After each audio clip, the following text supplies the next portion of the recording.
Hello students, this video is the seventh and last part of the first chapter of NCERT History Class 8 How, When and Where. Students previous videos में हम लोगों ने जाना कि India के last 250 years के history को लिखने के लिए हिस्टोरियंस सोर्स के रूप में ब्रिटिश ऑफिशियल रिकॉर्ड्स का यूज़ बड़े पैमाने पर करते हैं। ब्रिटिश टाइम में तैयार किए गए मेमोज, नोटिंग्स और रिपोर्ट से हमें बहुत सारी इन्फॉर्मेशन प्राप्त हो जाती है इंडिया के बारे में।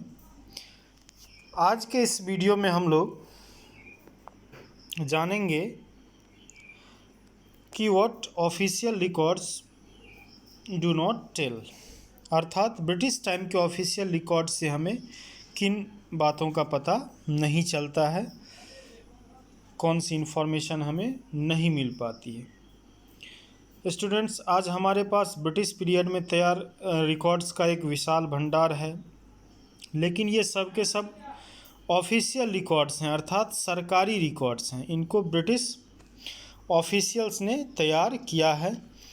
इन ऑफिशियल रिकॉर्ड्स में उन्हीं बातों को जगह दी गई है जिनमें ब्रिटिश ऑफिशियल्स की दिलचस्पी थी, वो इंटरेस्टेड थे जिन इशूज़ में, उन्हीं को स्पेस दिया गया। और हम लोग पढ़ चुके हैं कि इंडियंस की एक्टिविटीज़, फीलिंग्स ब्रिटिश के लिए बहुत ज़्यादा मैटर नहीं करती थी।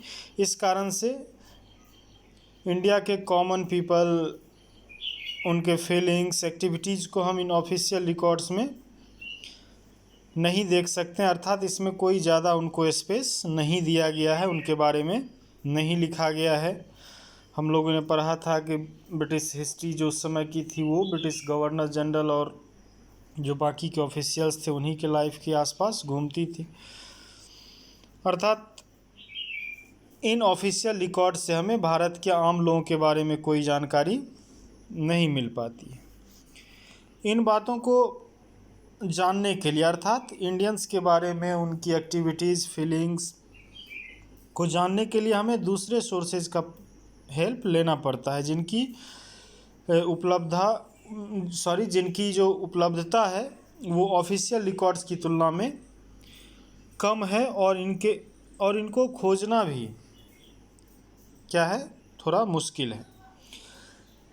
इंडिया के आम जनता और उनकी फीलिंग्स, एक्टिविटीज़ के बारे में हमें जिन सोर्सेज से जानकारी मिलती है वो सोर्सेज कौन कौन सी हैं हम लोग जान लेते हैं यहाँ।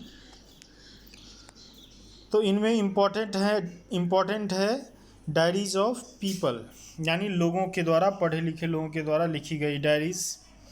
Accounts of pilgrims and travellers, यानी भारत में जो उस समय घूमने के लिए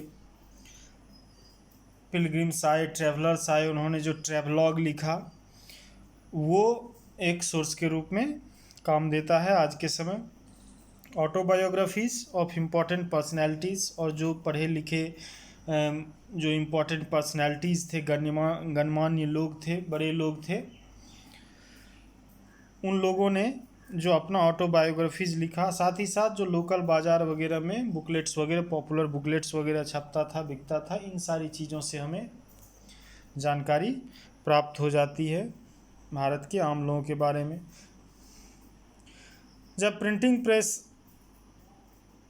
सर्कुलेशन में आया, यानी प्रिंटिंग टेक्नोलॉजी डेवलप हुई, तो बड़ी मात्रा में न्यूज़पेपर्स पब्लिश होने लगी और लोग वेरियस इश्यूज़ पर पब्लिकली डिबेट करने लगे। लीडर्स और रिफॉर्मर्स ने इन न्यूज़पेपर के माध्यम से अपनी बातें लोगों तक पहुंचाई। पोएट्स, नॉवलिस्ट ने अपनी फीलिंग्स को लिखकर एक्सप्रेस किया। लेकिन यहाँ एक बात और गौर करने वाली है कि ये सारे सोर्सेस उन लोगों ने तैयार किए हैं जो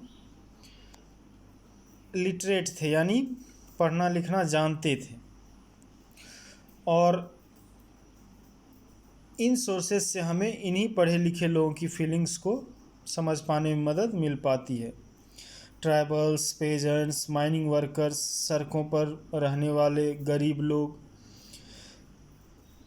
उस समय क्या एक्सपीरियंस कर रहे थे, ये बता पाना काफ़ी डिफ़िकल्ट टास्क है। तो इस वीडियो में आज इतना ही। Thanks for watching.